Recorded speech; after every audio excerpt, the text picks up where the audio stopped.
Okay, और ये आपकी, ठीक है।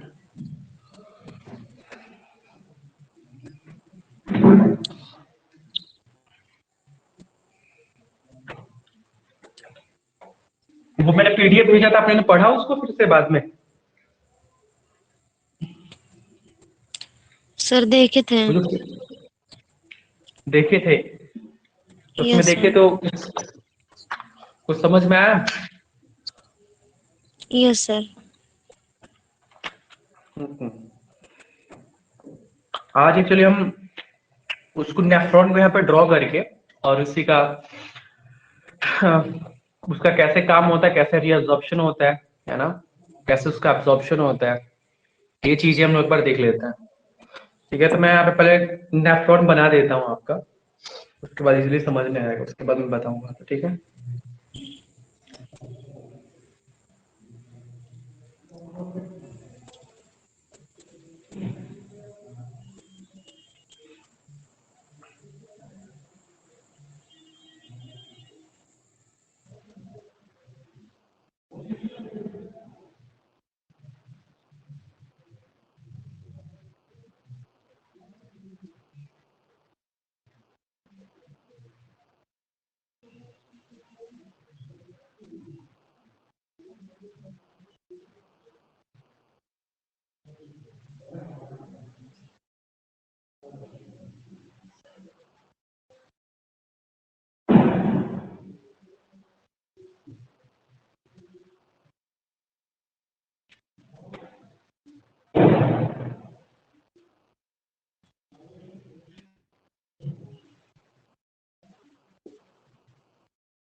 ये दिख रहा है? Yes sir.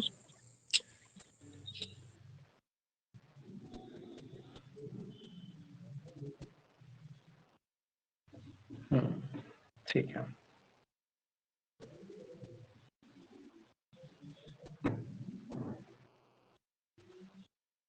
अब यहाँ पे समझ में आएगा। एक्चुअली मैं इसको थोड़ा सा और डिटेल बना दूं। देखो, ये जो देख रहे स्ट्रक्चर, ये आपकी है नेफ्रॉन, ठीक है, ये है आपकी नेफ्रॉन। बताया था ना, जो किडनी होती है उसमें, जैसे कि जो लेफ्ट साइड किडनी, मतलब एक पेयर होती है किडनी की, तो एक जो किडनी होती है, कितने 1 मिलियन ऑफ नेफ्रॉन कंटेन करता है, समझ रहे हो? तो हमने एक उसमें से एक सिंगल नेफ्रॉन का यहाँ पर ड्रॉ किया है, और इसका मैंने एक्शन बताना कैसे ये काम करती है, बाकी सारे भी ने भी ऐसे ही काम करना है। ठीक है, तो देखो इसमें हेड, टेल, है ना, बॉडी, इसका ऐसे पोर्शन होता है, इसको अलग अलग हम नेमिंग करते हैं। जैसे कि मान लो ये जो आपका देखो, ये कप टाइप का जो दिख रहा है यहाँ पे, है ना, यहाँ पे दिख रहा है, इसको हम लोग ओवेंस कैप्सूल बोलते हैं। जैसे हम लोग जो पढ़ रहे थे, इसको ओवेंस कैप्सूल बोलते हैं, इसको ये Bowman capsule, Bowman capsule, Owen, ठीक है, बॉमेन कैप्सूल जो उसमें आपको बताया गया था, तो इसका आप नाम लिखो, इसका नाम क्या है? बाउमेन कैप्सूल, ये इसका नाम है। ये जो दिख रहे हो हुक टाइप का, इसका नाम ये है। ओके, इसके बाद देखो, ये एक डिसेंडिंग टाइप की है, और यहाँ पे आपकी असेंडिंग टाइप की है ना। तो इस पोर्शन का नाम आपकी है हेनले लूप। इसका नाम क्या है? ये जो ये पोर्शन यहाँ से आपका यहाँ तक का पोर्शन है पूरा, ऊपर जो गया है, इसको लोग बोलते हैं Henle loop, yes sir. Henle's loop बोलते हैं। अब हेनलेस लूप में देखो, ये जो नीचे साइड का है, इसको हम लोग बोलते हैं डिसेंडिंग है, डिसेंडिंग हेनले लूप, और जो ऊपर के साइड के इसको हम लोग बोलते हैं असेंडिंग हेनले लूप। मतलब ये दो टाइप्स का हो गया, एक हो गया आपका डिसेंडिंग डिसेंडिंग हेनले लूप, और एक हो गया आपका ये जो आपका है, यहाँ का नाम है ascending Henle loop, ascending Henle loop, ठीक है। Yes sir. चलो यहां तक पहुंच गए। इसके बाद आपकी ये जो पोर्शन है, इसका थोड़ा सा ऐसे बना देना, ठीक है। जो ये पोर्शन है, इसको हम लोग बोलते हैं आपकी डिस्टल कलेक्टिव ट्यूब, ठीक है, डीसीटी बोलते हैं जिसको हम बोलते हैं digital collecting, PCT DCT, digital convoluted tubule, इसको डीसीटी बोलते हैं शॉर्ट फॉर्म में, डीसीटी, डिजिटल कन्व्यूलेटेड ट्यूबुल। देखो इधर से मैं बना रहा हूँ, इधर से रब हो जा रहा है तेरी, ये चलो। हाँ, ये आपका डीसीटी होता है, इस पोर्शन को हम लोग डीसीटी बोलते हैं, ठीक है। इसके बाद जो कि ये पोर्शन है इसको हम लोग कलेक्टिंग डक्ट बोलते हैं।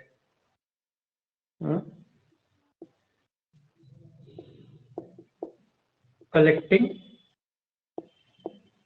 डक्ट मतलब हमारा यहाँ से प्रोसेस स्टार्ट होता है, प्रोसेस यहाँ इस चैम्बर तक आके पूरी की पूरी प्रोसेस होती है, खत्म होती है। समझ में आया? अब देखो, हाँ एक चीज और आ गया आपका, वो पीसीटी बताना, प्रॉक्सिमल कन्वेक्टिव ट्यूबुल, ठीक है। ये जो देख रहे हो पोर्शन यहां से यहां तक का, इसका नाम पीसीटी होता है, प्रॉक्सिमल कन्वेक्टिव ट्यूबुल, ठीक है।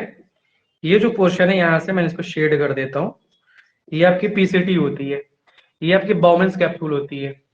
अब प्रोसेस होता क्या है, होता ये है कि हमारी देखो दो चीजें थी, एक थी हमारी एफरेंट आर्टियो आर्टियोलस और एक हमारी इफरेंट आर्टियोलस, ठीक है। दो हमने आर्टरीज को बनाया था, उस डायग्राम में आपने देखा होगा। तो क्या होता है, जो हमारी आर्टरीज आती है, जो हमारी ब्लड कंटेन की होती है, जिसमें हमारा नाइट्रोजनस वेस्ट उसमें जिसमें मिक्स होगा, है ना, वो हमारी आर्टरीज आती है यहाँ पे। ये देख लो आपकी, ये आपकी ठहरी आर्टरी, देखो ये आपकी आर्टरी ठहरी, समझना है ऐसे, ये ऐसे ही पूरी पेयर में से आर्टरीज आती हैं, ठीक है, यहाँ पे आई होती हैं इस वाले पोर्शन के पास। ये जो कप आप देख रहे हो, इसको तो देखो, इस थोड़ा कंफ्यूजन कर देगा, इसमें सिंगल एक एक लाइन टाइप की बना लो, ज्यादा समझ में आएगा। जैसे कि सिंपल ये समझना कि यहाँ पे क्या आई है, हमारी आर्टरीज आई है, जो हमारी ब्लड कंटेन की है, जिस ब्लड को क्या होना है, फिल्टर आउट होना है। समझ में आ रहा है? जब ये ब्लड यस सर। हमारे इस सेक्शन में आया, ये कप जो देख रहे हो बावेंस कैप्सूल वाले के पोर्शन में, तो ये क्या करता है, इसको प्रेस करेगा ना, ये इस वाले को, ब्लड कैपिलरीज को इसमें प्रेस करेगा। जब ये प्रेस करेगा तो ब्लड हमारी फिल्टर आउट होगी और इस पोर्शन में अंदर की तरफ आएगी, ठीक है। चलो, अंदर की तरफ आई। अब जैसे जैसे यह आगे बढ़ेगा वैसे जैसे इसमें अलग अलग प्रोसेसेस होंगे, कहीं पे रीअब्जॉर्प्शन होगा, कहीं पे एब्जॉर्प्शन होगा। अब वो देखेंगे कौन सी चीजें कहाँ पे होती हैं, ठीक है। अच्छा, यस सर। ये एक चीज जान लेना, थोड़ा सा मैं इसको रब कर रहा हूँ, जो नाम लिखा हूँ इसको मैं रब कर रहा हूँ ना, कि तो अच्छे से समझ में आएगा, नहीं तो फिर बस ये नाम याद करना है, किसको क्या बोलते हैं, बावेंस कैप्सूल, पीसीटी, डिसेंडिंग लूप कौन है, असेंडिंग कौन है ना। मैं अभी इसको, चलिए अब देखो क्या होगा यहाँ पे। हमने बताया था किडनी का दो पोर्शन होता है, एक अपर पोर्शन एक और इनर पोर्शन। अपर पोर्शन को क्या बोलते थे, बता दो, कॉर्टेक्स, याद आया, कॉर्टेक्स बोलते यस। थे। तो जो ये पोर्शन यहां तक का होता है, ये ऊपर वाली, ये कॉर्टेक्स में होता है। और जो अंदर की पोर्शन देख रहे हो, ये यहां से ये पीसीटी के बाद ये, ठीक है, जो ये ऊपर का पोर्शन देख रहे हो यहां से ऊपर तक का, पीसीटी के ऊपर का, ये कॉर्टेक्स में होता है। इसके नीचे का जो होता है मेड्यूला में होता है। मेड्यूला कहाँ, मतलब डीप इनसाइड द किडनी, है ना। ये किडनी के ये अंदर के पोर्शन हो गया और ये बाहर का पोर्शन हो गया। जो नेफ्रॉन होता है आधा ऊपर का कॉर्टेक्स में, आधा उसके नीचे बाद वाला कहाँ पे, मेड्यूला में प्रेजेंट होगा, ठीक है। अब क्या होता है भाई, यहाँ पे जो हमारी ब्लड आर्टरीज आई, ये इसको प्रेस करा, ब्लड हमारी इसके थ्रोट आगे बढ़ी। यहाँ पे जब ब्लड आई, ठीक है, तो यहाँ पे एक चैनल लगा होगा, जिसको हम लोग, ये देखो यहाँ पे एक चैनल लगा होगा, जिसको हम सोडियम और बाइकार्बोनेट का चैनल यहाँ पे होता है। मैं इसको यहाँ पे आपको बना देता हूँ, इस सेक्शन पे बनाता रहता हूँ, ये समझना। ये जो देख रहे हो स्क्वायर टाइप का, ये एक चैनल है। चैनल ये है कि जो चैनल का मतलब क्या समझते हो? ये चीज है कि जब यहाँ से कोई भी चीजें एंट्री आएगी, यहाँ पे आएगी, तो यहाँ पे ये जो चैनल एक काम करेगा कि चीजों मीडियम को कोई को पास आउट कराएगा, किसी को अंदर रहेगा, किसी को बाहर करेगा, इस टाइप का होता है। तो जैसे ही हमारी मान लो कि जब ब्लड हुई यहाँ से फिल्टर आउट होकर इसके थ्रू आउट आगे आई, ठीक है, तो क्या हुआ, इसमें से जो हमारी ब्लड थी, इसमें से हमारा सोडियम, ठीक है, सोडियम को Na से रिप्रेजेंट करता हूं, सोडियम हो गया, बाइकार्बोनेट हो गया, SCO3 2 माइनस बाइकार्बोनेट हो गया। ये सब क्या होते हैं, यहां से रीएब्सॉर्ब हो जाते हैं। देखो ये बोला कि जब ये यहां से ब्लड बाउंस कैप्सूल के थ्रू फिल्टर होकर अंदर की तरफ पहुंची, तो यहाँ पे एक चैनल लगा होता है जिसको हम लोग पीसीटी वाला है, प्रोक्सिमल कन्वेक्टिव ट्यूबुल में जो आपके चैनल यहाँ पे होगा पीसीटी, इसके थ्रू आउट क्या होगा, यहाँ से सोडियम और बाइकार्बोनेट का रीअब्जॉर्प्शन हो जाएगा, मतलब ये फिर से वापस इसी चाहे कहाँ चली जाएगी, अपने टिश्यू में चली जाएंगी। समझ में आया? ये फिर से कहाँ पे, टिश्यू में चली जाएंगे। इसके बाद ये पीसीटी चैनल के थ्रू आउट होते हुए जो बाकी का बच गया, अब यहाँ पे बाहर की तरफ, जैसे देखो दो चीजें समझने वाली यहाँ पे, एक मैं बोलूंगा रीअब्जॉर्प्शन, एक को बोलूंगा एब्जॉर्प्शन। रीअब्जॉर्प्शन वो चीजें होंगी जो हमारे इस नेफ्रॉन से बाहर निकल जाएंगी, मतलब फिर से वो बॉडी के यूज के लिए ले ली जाएंगी, ठीक है।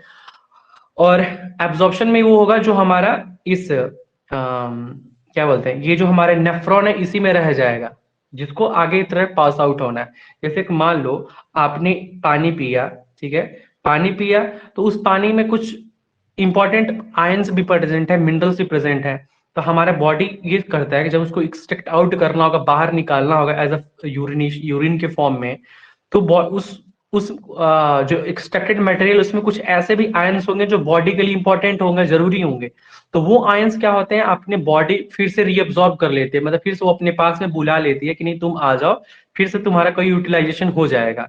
लेकिन जो इसका यूटिलाइजेशन नहीं होना है वो फिर से इसके थ्रू आउट आगे की तरफ निकल जाएगा। तो यहीं पे हुआ कि इसमें कुछ amount of sodium bicarbonate approx कितना 70% ऑफ सोडियम जो होता है यहाँ से रीअब्सॉर्ब कर लिया जाता है, ठीक है, फिर से वापस में शरीर में चली जाती है। बाकी जो बचा कचड़े बचे वो इसके थ्रू फिर बाहर की तरफ बढ़ेंगे, ठीक है, आगे की तरफ बढ़ेंगे। यस। फिर यहाँ पे जब बढ़ेंगे तो ये जो पोर्शन होता है यहाँ पे क्या होता है, आपकी सबसे इंपॉर्टेंट एक चीज होती है यहाँ पे, वाटर का एब्जॉर्प्शन होता है ना, किसका, वाटर का एब्जॉर्प्शन, वाटर का एब्जॉर्प्शन होता है, मतलब वाटर जो होती है इसके थ्रू आउट अंदर जाती है ना, यहाँ पे इस यस। पोर्शन में असेंडिंग लूप, ये आपके सॉरी डिसेंडिंग लूप वाले में, ठीक है। जब उसके बाद ये वाटर भी चला गया साथ में, जो बची कुछ आयंस थी वो भी साथ में आई, फिर यहाँ पे आगे की तरफ ये बढ़ा। जब इस पोर्शन में आएगा तो यहाँ पे आपका वाटर का एब्जॉर्प्शन नहीं होता है, यहाँ पे आपकी actually osmotic osmotic pressure maintain करने के लिए यहाँ पे क्या होता है, आपकी वाटर यहाँ पे मतलब एब्जॉर्ब की जगह यहाँ पे रीअब्जॉर्ब होती है, वाटर का री एब्जॉर्प्शन होता है। वाटर क्या होता है, रीअब्जॉर्प्शन होता है, मतलब फिर जो वाटर होती है यहाँ से बाहर के थ्रू आउट जाएगी। तो यहाँ पे रीअब्जॉर्प्शन हो, लेकिन यहाँ पे भी एक चैनल लगा होता है जिस चैनल को हम लोग बोलते हैं सोडियम पोटेशियम क्लोराइड चैनल। देखो यहीं पे लगा देता हूँ, यहाँ पे एक ऐसे गोल टाइप का मैं बनाता हूँ स्ट्रक्चर, ठीक है, जिसको हम लोग बोलते हैं, यहाँ पे क्या होता है कि यहाँ पे सोडियम आयन का, ठीक है, पोटेशियम आयन का और अपनी क्लोराइड आयन का, Cl का रीअब्जॉर्प्शन हो जाता है। मतलब यहाँ पे भी कुछ अमाउंट ऑफ सोडियम पोटेशियम और क्लोराइड जो होती है ये बॉडी में रीअब्जॉर्ब कर ली जाती है इस चैनल के थ्रू। इस चैनल का नाम ही हम लोग बोलते हैं सोडियम पोटेशियम क्लोराइड चैनल। तो जो हम लोग अभी ड्रग का एक्शन जो पढ़ोगे ना फार्माकोलॉजी में, अभी बताऊंगा, यस। तो उसमें क्या होगा, जब हम लोग जो ड्रग दवा देंगे यहाँ पे, एक्चुअली हम लोग यहाँ पे आपकी हाई सीलिंग डायरेटिक्स देते हैं, जैसे फ्यूरासिमाइड हो गया, टोरासिमाइड होगा, बिमेंटामाइड हो गया। तो वो क्या करते हैं, इस चैनल पे आके एक्ट करते हैं, और जब इसको एक्ट करेंगे तो क्या करते हैं ना, ये सोडियम क्लोराइड और पोटेशियम को भी इनहिबिट कर देते हैं, मतलब इसको रीअब्सॉर्ब नहीं होने देते हैं, ताकि जब ये मानव चैनल को आज को कोई ड्रग आएगा इस चैनल को आके बंद कर देगा। जैसे कि अभी सोडियम पोटेशियम और क्लोराइड ऐसे बाहर निकल जा रहा था, लेकिन मानो भी ऐसी हम दवा यस। देते हैं कि वो जाके यहाँ पे टारगेट करे और इस चैनल को बंद कर दे। तो जब ये चैनल ही बंद हो जाएगा तो ना सोडियम पोटेशियम क्लोराइड बाहर नहीं निकलेंगे, ना रीअब्सॉर्ब नहीं होंगे। नो तो सर। अब क्या होगा उससे कि जो ये बचे सोडियम क्लोराइड पोटेशियम इसके थ्रू और आगे बढ़ जाएंगे और ज्यादा से ज्यादा यूरिन के थ्रू बाहर निकलेंगे। समझ में आया यस ना? सर। यूरिन यस के सर। थ्रू बाहर निकलेगा तो डायरेक्ट ऐसा ही काम करता है। एक एक चैनल यहाँ पे हो गया, एक चैनल आपका यहाँ पे होगा जो आपकी सोडियम और बाइकार्बोनेट का रिएब्जॉर्प्शन हो रहा था, जिसको प्रॉक्सिमल कन्वेक्टिव ट्यूबल में हो रहा था। एक यहाँ पे हो गया आपका सोडियम पोटेशियम क्लोराइड चैनल हो गया। इसके बाद देखो यहाँ पे मैं बताया कि वाटर इसमें अंदर आएगा, यहाँ से वाटर क्या होता है बाहर निकलता है। ठीक है, तो यस जब सर। यहाँ से वाटर बाहर निकलेगा वो निकलता है इसलिए कि उसको अंदर की ऑस्मेटिक प्रेशर को भी मेंटेन करना होता है। इसके बाद जो बची कुची वेस्ट मटेरियल है यहाँ से आगे की तरफ बढ़ेंगे, आ जाएंगे यहाँ पे भी एक चैनल लगा होता है। यहाँ पे भी एक चैनल लगा होता है जो क्या करता है आपका सोडियम का एब्जॉर्प्शन रीअब्जॉर्प्शन कराता है और क्लोराइड का एब्जॉर्प्शन कराता है। जैसे यहाँ पे क्या होता है सोडियम आयन बाहर जाती हैं और क्लोराइड आयन अंदर आती हैं। तो इस चैनल का नाम हम लोग देते हैं सोडियम क्लोराइड चैनल। ठीक है, सोडियम क्लोराइड Na, देखो इसका नाम हो गया Na+Cl- चैनल। ठीक है, यहाँ पे यस जो सर। अपने थायाजाइड ड्रग होती है थायाजाइड वाली, ये यहाँ पे इसी पे काम करती है, जिसको हम लोग लूप डायरेक्टिक्स बोलते हैं ना, वो आपकी यहाँ पे सोडियम क्लोराइड चैनल पे काम करती हैं। ठीक है, तो जो जब हम ड्रग देंगे यहाँ पे एक्शन करने के लिए तो वो आगे इस चैनल को ही ब्लॉक करेगा। उस चैनल को ब्लॉक करेगा उससे क्या हो जाएगा कि जो सोडियम बाहर जा रही थी, सोडियम बाहर नहीं, अब रीअब्जॉर्प्शन नहीं रहेगा, अब उसी में रह जाएगी और यहाँ से या फिर से ज्यादा अमाउंट में यहाँ से पास आउट होगा बाहर की तरफ। ठीक है, उसके बाद देखो क्या होता है, इसके बाद एक फाइनली आ जाती है हमारे यहाँ पे कलेक्टिंग डक्ट में। कलेक्टिंग डक्ट में, ठीक है, जैसे कलेक्टिंग डक्ट में आएगी तो आपकी इसके थोड़ा सा मैं नीचे क्वेश्चन बनाता हूँ। ये यहाँ पे भी एक हमारा चैनल लगा होता है जो क्या करता है आपका सोडियम और पोटेशियम का यहाँ पर रीअब्जॉर्प्शन कराता है। सोडियम और पोटेशियम का रीअब्जॉर्प्शन कराता है। ठीक है, यस सर। तो यहाँ पे भी हमने दवा देगी, जैसे कि जो हमारी पोटेशियम चैनल इनहिबिटर्स होती हैं, पोटेशियम चैनल इनहिबिटर होंगी, तो पोटेशियम चैनल इस चीज को इनहिबिट करेगा और जब इसको इनहिबिट करेगा तो जो पोटेशियम रीअब्सॉर्ब हो रही थी वो भी रीअब्सॉर्ब नहीं होगी, वो भी इसके थ्रू आउट बाहर निकल जाएगी। ये जो यस सर। पोर्शन देख रहे हो ये अब जाएगी और ये आपकी डायरेक्टली आती है आपकी यूरेटर्स में आती है। ये आपकी यूरेटर है, ये देखो ये। अब ये जो नेफ्रॉन सीधे आगे कहाँ पे मिल जाती हैं आपकी यूरेटर में मिल जाती है और फिर जो यूरेटर होता है आगे चलने यूरिनरी ब्लैडर में और फिर यूरिनरी ब्लैडर जाके यूरेथ्रस होते हुए बाहर निकल जाती है बॉडी के। ठीक है, यस सर। तो मेनली जो बेसिक मैकेनिज्म एक्शन है इसमें ये चीजें समझना है कि जो ये ऊपर का पार्ट होगा ये कॉर्टेक्स में प्रेजेंट होगा, ये नीचे का जो पार्ट पोर्शन है यहाँ से जो देख रहे हो ये लूप टाइप का बना हुआ है ये मेडुला में प्रेजेंट होगा। यहाँ पे अलग अलग चैनल प्रेजेंट होते हैं, जैसे एक चैनल होगा आपका पीसीटी प्रॉक्सिमल कन्वेक्टिव ट्यूबल में प्रेजेंट होता है, एक आपका ascending limb of loop of Henle पे होता है जहाँ पे sodium potassium chloride channel present होता है, एक आपका डिस्टल कनेक्टिव ट्यूबल पे प्रेजेंट होता है जिसका यहाँ पे जो चैनल होता है उसको सोडियम क्लोराइड चैनल के नाम से बोलते हैं। एक चैनल हो गया यहाँ पे आपका लास्ट में जो इसको हम बोलते हैं ये कलेक्टिंग डक्ट, इसका नाम है कलेक्टिंग डक्ट में जो चैनल होता है उसका नाम होता है आपका सोडियम पोटेशियम क्लोराइड चैनल। जब यहाँ पे हम ड्रग देते हैं जैसे कि पोटेशियम स्पेरिन डायरेक्टिक्स देते हैं जो इसको ब्लॉक कर देता है। तो ये एक्चुअली थी नेफ्रॉन की बेसिक मैकेनिज्म। ठीक है, ये समझ में आया? नहीं है तो फिर से बताइए। Yes sir.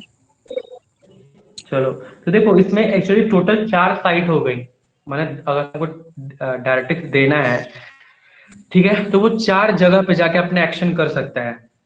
4 जगह कौन सा, एक यहाँ पे, यहाँ पे, एक यहाँ पे और एक यहाँ पे, 4 साइट होते हैं। समझ में आया? ये हो गया आपकी साइट नंबर 1, ये हो गया साइट नंबर 2, ये हो गया साइट नंबर 3 और ये हो गया आपका साइट नंबर 4।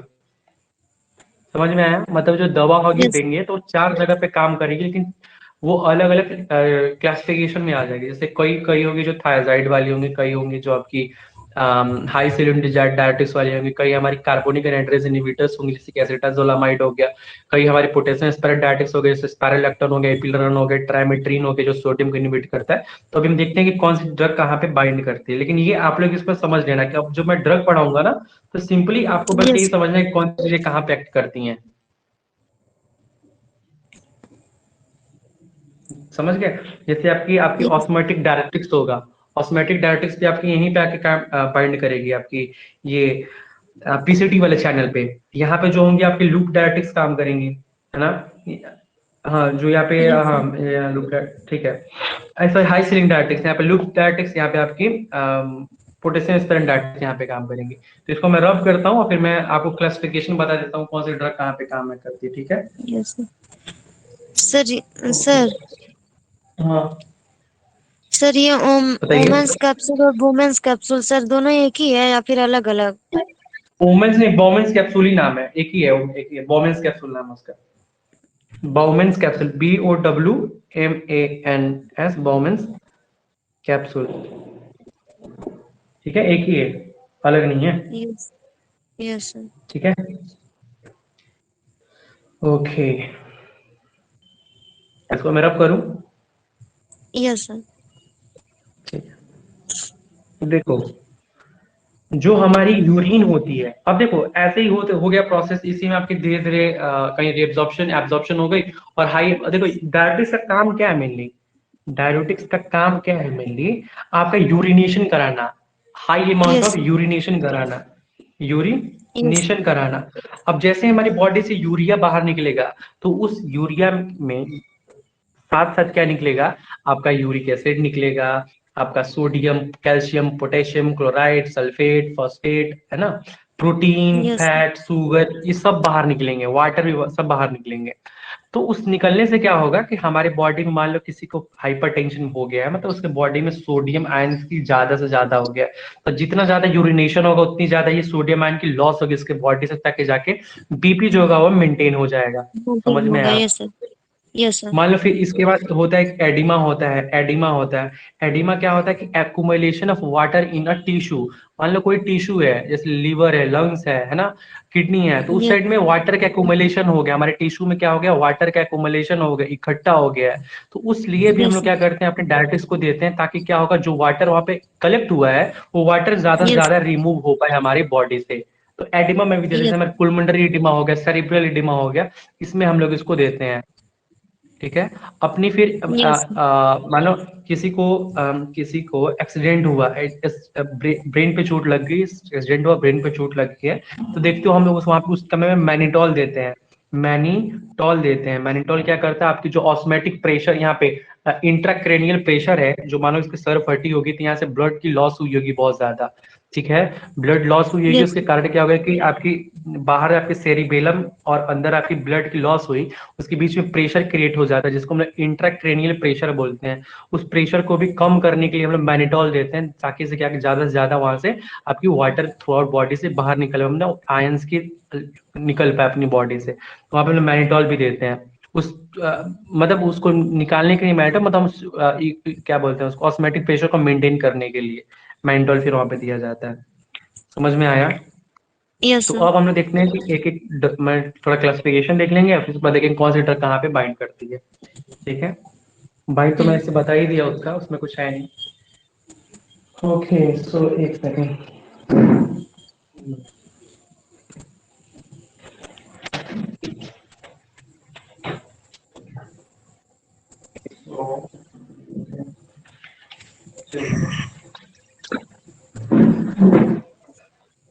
तो जब डायरेटिक्स को यहाँ पे देखो, मैं रब करता हूँ और यहाँ पे समझा दूंगा।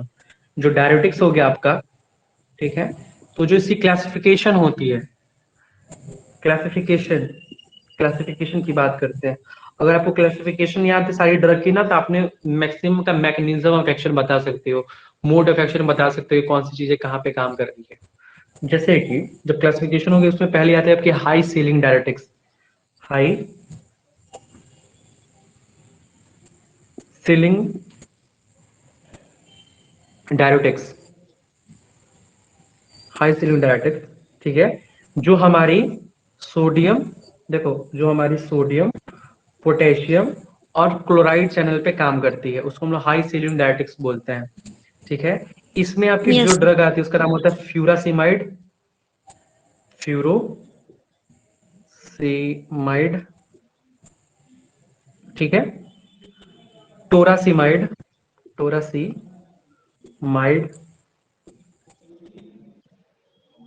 ब्यूमेटानाइड, इथाक्राइनिक एसिड, इथाक्राइनिक एसिड। ये जो ड्रग देख रहे हो ये आपकी फ्यूरासिमाइड, टोरासिमाइड, ब्यूमेटानाइड, इथाक्राइनिक एसिड, ये आपकी कौन सी हाई सीलिंग डायरेटिक्स है जो सोडियम, पोटेशियम और क्लोराइड चैनल पे बाइंड कर रही थी। ये सोडियम, पोटेशियम, क्लोराइड चैनल था कहाँ पे? वो था आपकी एसेंडिंग लिम्ब ऑफ लूप फैलने पे था, जो हमने बताया था ना स्ट्रक्चर, ये देखो ऐसे वाला है।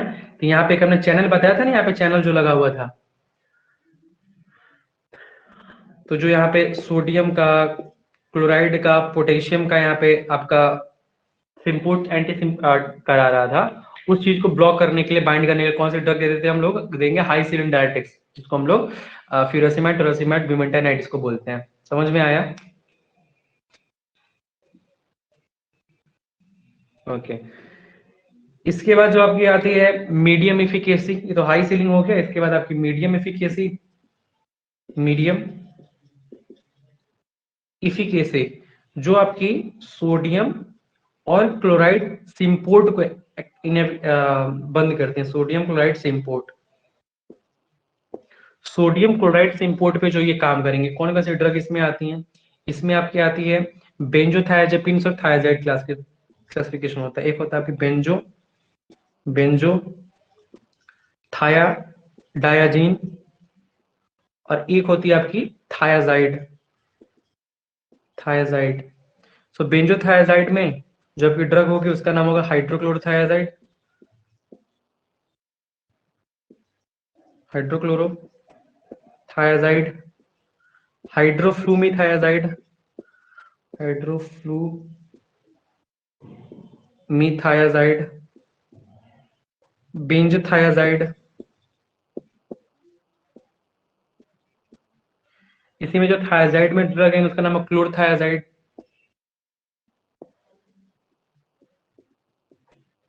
मिटालाजोन, जीमापिमाइड, इसको जीपामाइड, इंडापामाइड, क्लोपामाइड। तो ये ड्रग होगी आपकी मीडियम एफिकेसी की। ठीक है, एक ड्रग होगी आपकी हाई सीलिंग डायरेटिक्स की, एक ड्रग होगी आपकी मीडियम एफिकेसी की। मीडियम एफिकेसी में जो ड्रग आती हैं, दो क्लासिफिकेशन में, एक होती है बेंजथायाजाइड और एक थायाजाइड। बेंजथायाजाइड में ड्रग आएगा उसका नाम होगा हाइड्रोक्लोरोथायाजाइड, हाइड्रोफ्लूमीथायाजाइड और बेंजोथायाजाइड। वहीं पे थायाजाइड में जो ड्रग है उसका नाम है क्लोरथायाजाइड, मिटालाजोन, जीमापामाइड, इंडापामाइड और क्लोपामाइड। ठीक है, ये आ जाएगी। इसके बाद यस आपकी सर। आती है, इसको मैं रब करता हूँ फिर बाकी ड्रग क्यों लिखाता हूँ। ठीक है, इसको मैं रब करता हूँ। हाई सीलिंग हो गया, मीडियम एफिकेसी ड्रग हो गई। इसके बाद आती है वीक एडजु वीक डायरेटिक्स बोलते हैं इसको, वीक डायरेटिक्स। तो वीक डायरेटिक्स में जो आगे आएंगे, इसमें कार्बोनिक एनहाइड्रेज इनहिबिटर आएंगी, कार्बोनिक एनहाइड्रेज यहाँ पे लिखता हूँ कार्बोनिक एनहाइड्रेज इनहिबिटर। इसमें जो ड्रग होगा उसका नाम होता है एसिटाजोलामाइड। एक ही ड्रग आती है एसिटा, एक और आते हैं एसिटाजोलामाइड और बेंजोलामाइड भी आता है। एसिटाजोलामाइड, एसिटाजोलामाइड, बेंजोलामाइड भी आता है। ठीक है, कार्बोनिक एनहाइड्रेज इनहिबिटर हो गया। इसके बाद इसी में आपकी आती है ऑस्मैटिक डायरेटिक्स, ऑस्मोटिक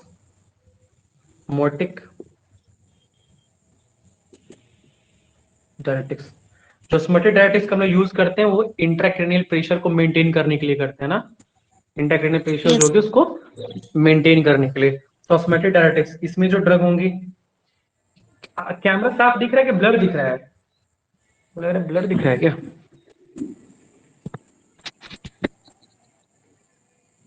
चलो, ऑस्मोटिक डायरेटिक्स होगा, इसमें जो ड्रग होगा इसका नाम होगा मैनिटॉल, मैनिटॉल। दूसरा ड्रग नाम उसका होगा आइसोसोर्बाइड, आइसोसोर्बाइड। एक ड्रग उसका नाम होगा ग्लिसिरॉल, ग्लिसिरॉल। तो साफ से लिखता हूँ, ग्लिसिरॉल। ठीक है, ये आपके ऑस्मोटिक डायरेटिक्स हो गया।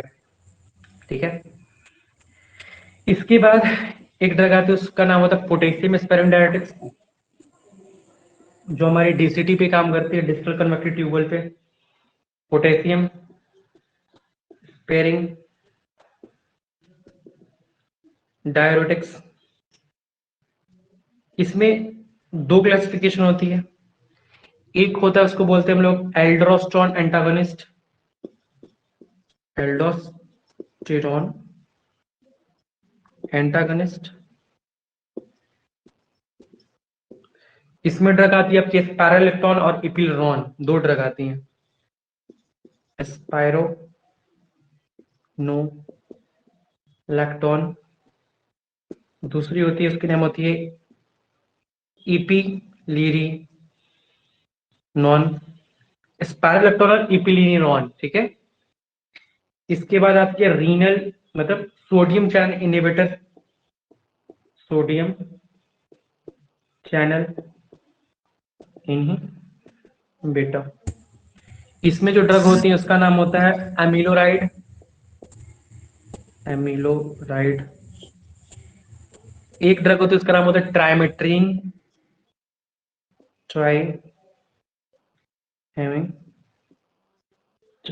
ठीक है। तो ये आपकी सारी क्लासिफिकेशन हो गई आपके डायरेटिक्स की, देख लो इसको। और सुन लो, पूरी ये क्लासिफिकेशन आपको याद होनी चाहिए, एकदम टंग पे याद होनी चाहिए। कि मैं अगर पूछूं, कोई भी मान लो कि पूछने स्पाइरोलेक्टोन किस क्लास की ड्रग है, तब बताओगे ये आपकी एल्ड्रोस्टेरोन एंटागोनिस्ट होता है, जो हमें डायरेटिक्स में यूज करते हैं। तो ये सारी कुछ आपको याद होनी चाहिए। आपको मैंने बताया था वो छोटी वाली केटी क्लासिफिकेशन की जो बुक आती है, उसको आप लोग परचेज कर लीजिएगा, उसको अभी जरा याद करना स्टार्ट करिए।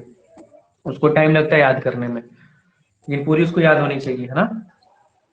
Yes sir.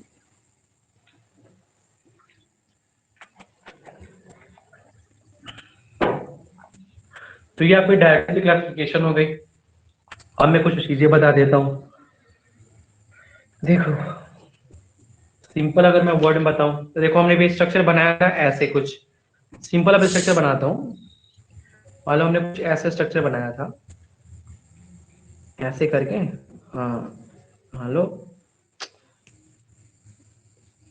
ऐसे ऐसे था, और यहाँ से मान लो ऐसे कुछ हमने स्ट्रक्चर बनाया था, ऐसे कुछ स्ट्रक्चर बनाया था, जिसमें हमने यहाँ पे एक चैनल बताया था, उसको हम लोग बोलते हैं प्रॉक्सिमल कन्वेक्टिव ट्यूबुल बोलते थे। यहाँ पे एक चैनल था, उसका नाम था ये एसेंडिंग लिम्ब ऑफ लिम्ब फूलने पे, जिसको हम लोग sodium potassium potassium chloride channel, और क्लोराइड चैनल बोलते थे। एक यहाँ पे चैनल था, इसको हम लोग बोलते थे sodium symport chloride sodium chloride symport channel था। एक चैनल यहाँ पे होता है जो आपके सोडियम और और पोटेशियम। पोटेशियम के पास, ठीक है। Yes sir. अब देखो ड्रग जो होगा, पीसीटी होगा, प्रॉक्सिमल कन्वेक्टिव ट्यूबल होगा, ठीक है। यहाँ पे जो आपकी मेनली ड्रग आके यूज एक्ट करती हैं, उनका नाम जैसे कि एसिटाजोलामाइड वाली जो क्लास की ड्रग हो गई, जैसे कि जो फर्स्ट प्रॉक्सिमल कन्वेक्टिव ट्यूबल यहाँ पे फर्स्ट वाले पे, तो यहाँ पे आपकी हो जाएगी कार्बोनिक एनहाइड्रेज इनहिबिटर, ठीक है। जैसे जो पीसीटी हो गया ना, यहाँ पे जो आपकी कार्बोनिक एनहाइड्रेज इनहिबिटर थी आपकी एसिटाजोलामाइड, अभी बताया था ना, यस सर। Acetazolamide, acetazolamide.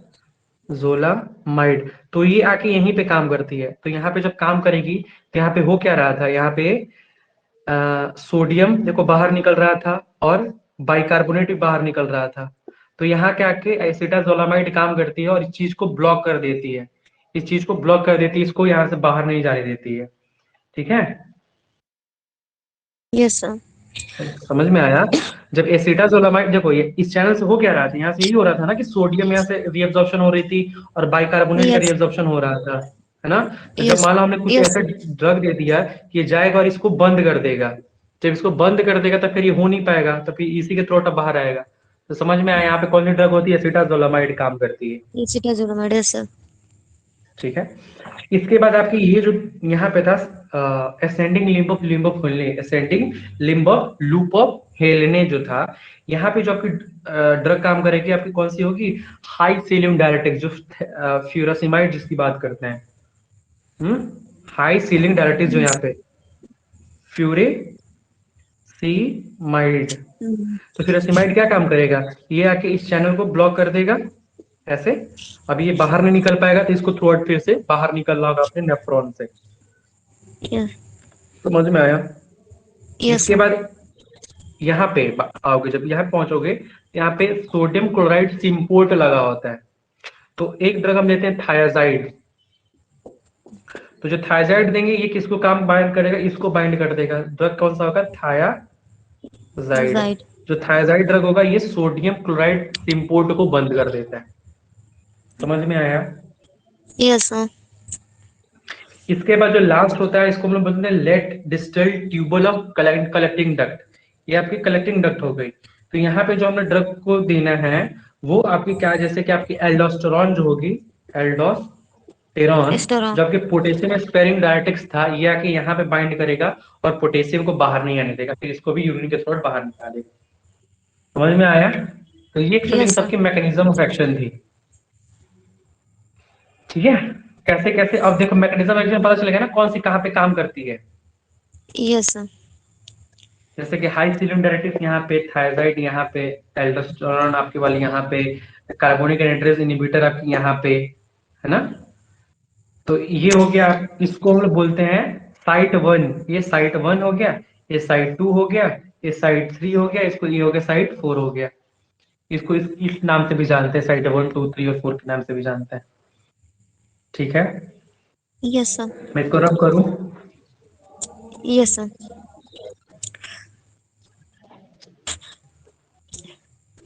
देखो, जो हमारी यूरिन होती है, इसमें इसका कंपोजिशन क्या क्या होता है, मैंने इसमें क्या क्या कंपोजिशन क्या क्या मिले होते हैं देख लो, वो लिखा देता हूँ अभी, इससे ज्यादा क्लियर होगा। कंपोजिशन क्या होगा, वाटर होगा कितना, 95%। इसके बाद आपकी यूरिया होगी 2%। इसके बाद होगी प्रोटीन, फैट, शुगर 1.3 के अप्रोक्स। क्रिएटिनिन होगा 0.1%। यूरिक एसिड होगा 0.05%। सोडियम होगा 0.35%। कैल्शियम होगा, पोटेशियम होगा, क्लोराइड होगा, सल्फेट होगा। देखो, कैल्शियम ये अप्रोक्स 0.15%। पोटेशियम आपकी 0.15%। Chloride 0.6%। Sulphate 18%। Phosphate, magnesium, magnesium होगा आपका 0.006%। फॉस्फेट 0.27%। तो इतना होता है। सबसे ज्यादा क्या होता है, आपकी वाटर होती है 95%। वाटर। उसके बाद यस इसमें सर। इसमें डिफरेंट डिफरेंट आयंस होते हैं। तो जो हम डायरेक्टिक्स देंगे, वो क्या करेंगे, अलग अलग चैनल पे बाइंड करेंगे, और वो ये इंश्योर करेंगे कि जो हमारा आयंस का रीअब्जॉर्प्शन हो रहा है, वो उतना रीअब्जॉर्प्शन ना होकर क्या होगा, उसका बॉडी से एक्सक्रीशन हो। ठीक है, तो इसलिए अलग अलग देंगे, वो अलग अलग जाके चैनल पे बाइंड करके अपने अपना एक्शन को शो करेंगे। Yes sir.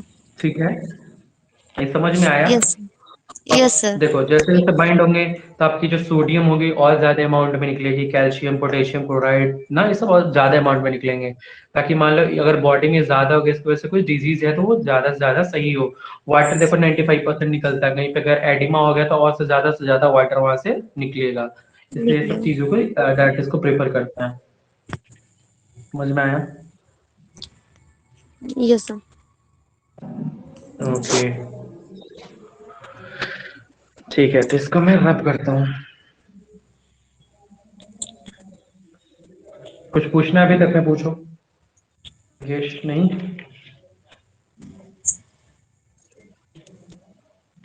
कुछ पूछना है रिंकेश? नहीं सर। ठीक है। तो ठीक है।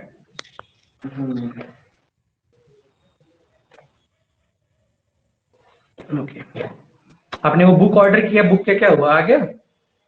नहीं सर, 10 तारीख को आएगा। अच्छा,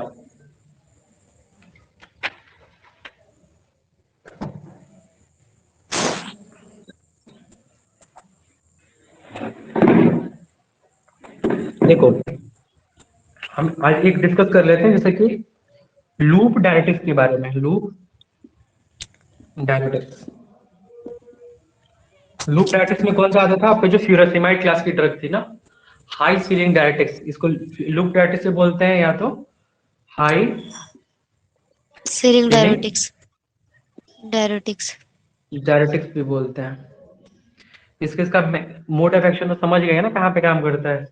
ये यहाँ वाले चैनल पे काम करता है, सोडियम पोटेशियम क्लोराइड चैनल को इनहिबिट करता है। तो ये क्या काम करता है, किसको इनहिबिट करता है? सोडियम, पोटेशियम पोटेशियम और और क्लोराइड। क्लोराइड को ट्रांसपोर्टर को इनहिबिट करता है ना, मतलब सोडियम पोटेशियम क्लोराइड को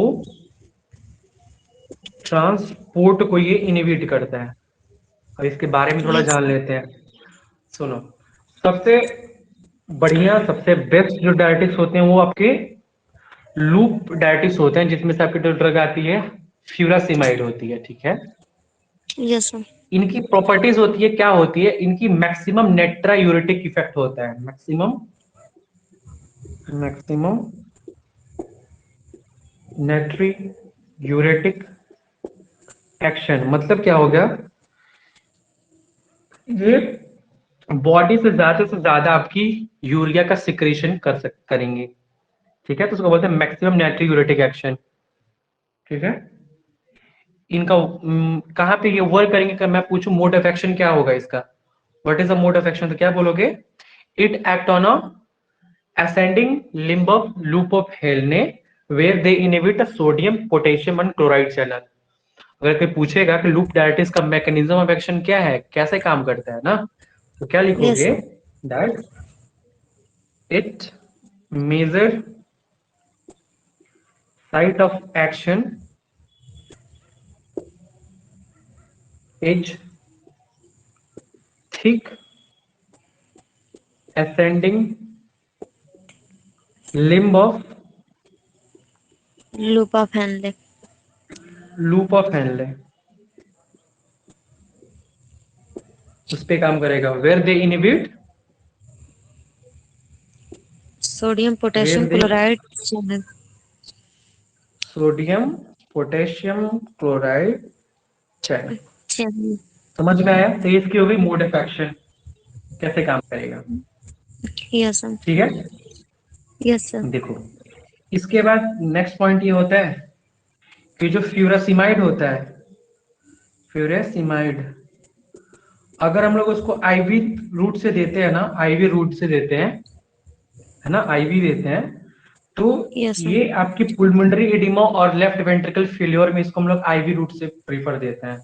इन लेफ्ट वेंट्रिकल फेल्योर को मैं LVF लिखता हूं, left ventricle failure and pulmonary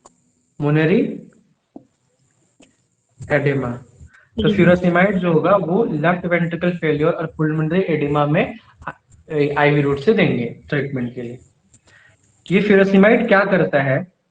ये बॉडी से कैल्शियम का, मैग्नीशियम का एक्सक्रीशन कराता है। क्या कराता है? एक्सक्रीशन कराता है। एक्सक्रीशन कराता है। पोटेशियम, कैल्शियम और मैग्नीशियम का एक्सक्रीशन कराएगा, ठीक है। Yes sir. फ्यूरासिमाइड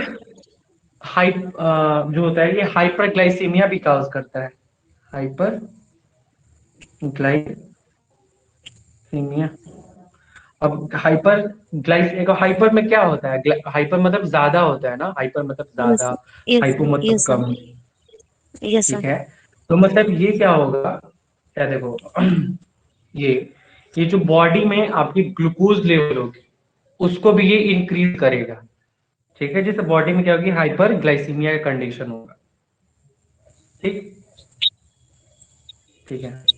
इसी तरह जो फ्यूरासिमाइड होता है ये बॉडी से यूरिक एसिड का ज्यादा से ज्यादा सिक्रीशन करेगा, जिसके कारण आपकी हाइपर यूरिसीमिया भी होगा।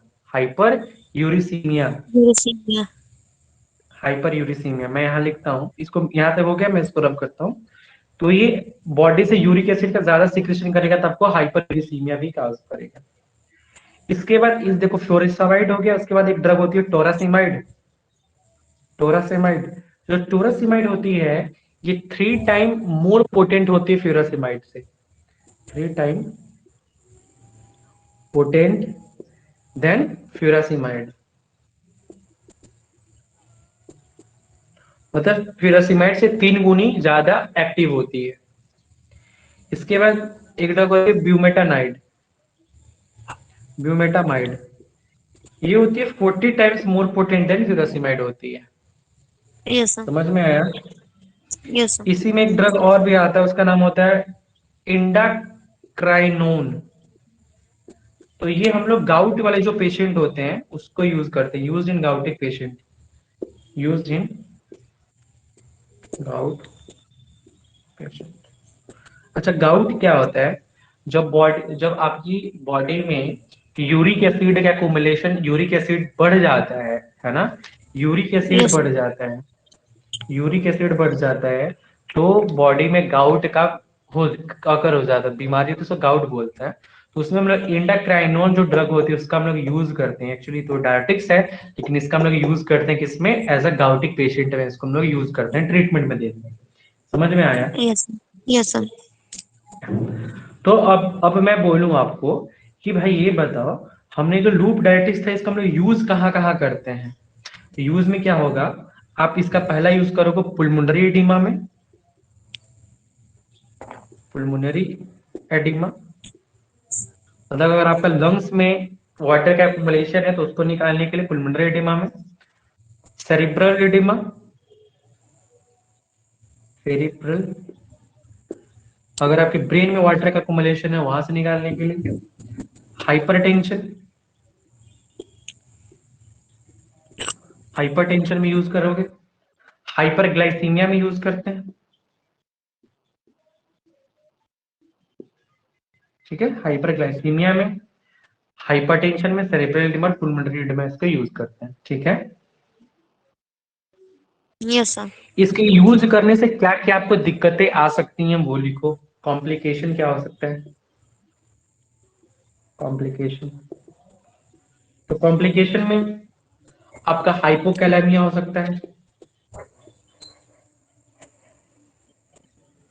देखो कैल्शियम। हाइपोकैलेमिया का मतलब क्या, पोटेशियम का कैल्शियम। ज्यादा से ज्यादा शरीर से लॉस हो जाना, उसको यस हाइपो सर। बोलते हैं ना। तो इसको यस सर। हाइपोकैलेमिया काउज करेगा, हाइपोकैल्सीमिया काउज करेगा, यस सर। हाइपोकैल्सीमिया मतलब कैल्शियम का ज्यादा से ज्यादा लॉस, कैल्शियम का लॉस होना। Yes sir. हाइपोमैग्नीसिया काउज करेगा, मैग्नीशियम का लॉस होना। मैग्नीशियम का लॉस होना, है ना। Yes sir. फिर आपकी हियरिंग लॉस कराता है, हियरिंग लॉस हो जाता है, सुनने में दिक्कत होती है, इसको ओटोटॉक्सिसिटी बोलते यस। हैं, मतलब ये ओटोटॉक्सिक होता है। यस ये सर। हाइपरग्लाइसीमिया भी काज करता है, हाइपरग्लाइसीमिया भी कभी कभी काज कर देता है, इसका देखो ट्रीटमेंट भी देते हैं लेकिन कभी कभी काज भी करता है हाइपरग्लाइसीमिया, यस। ठीक है। इसका सबसे इंपॉर्टेंट है मेटाबॉलिक, ये मेटाबॉलिक एल्कलॉसिस काज करता है, मेटाबॉलिक एल्कलॉसिस ये काज करता है, ये बहुत इंपॉर्टेंट है मेटाबॉलिक एल्कलॉसिस। एक होता है मेटाबॉलिक एल्कलॉसिस, एक होता है मेटाबॉलिक एसिडोसिस। एल्कलॉसिस मतलब क्या होगा, जो आपकी यूरिन होगी उसको मतलब वो मतलब बेसिक नेचर का रहेगा, लेकिन जब एसिडोसिस यस। होगा तो उसमें क्या होगा, यूज करने से जो आपकी यूरिन होगी वो थोड़ी एसिडिक नेचर की हो जाती है, ठीक है। तो ये कॉम्प्लिकेशन, ये मेटाबॉलिक एसिडोसिस भी काज करता है, ठीक है। ये इसकी कॉम्प्लिकेशन हो गई। तो ये आपके हो गए यहाँ पे लूप डायबिटीज के लिए कहानी, ठीक है। Yes sir. मैं कल आपको डायबिटीज खत्म कर दूंगा, कल खत्म हो जाएगी, अब उसके बाद 2-3 चैनल का और बताना है तो खत्म हो जाएगी कल, ठीक है। बाकी सबका मैंने मोड ऑफ एक्शन बता दिया, कैसे किस पे कौन सी काम करती है, इसका यूजेस क्या हो गया, इसका कॉम्प्लिकेशन। तो आपकी ये फ्यूरासिमाइड जो आपकी क्लास थी ये आपकी ओवर हो गई, ठीक है। Yes sir. एक सेकेंड।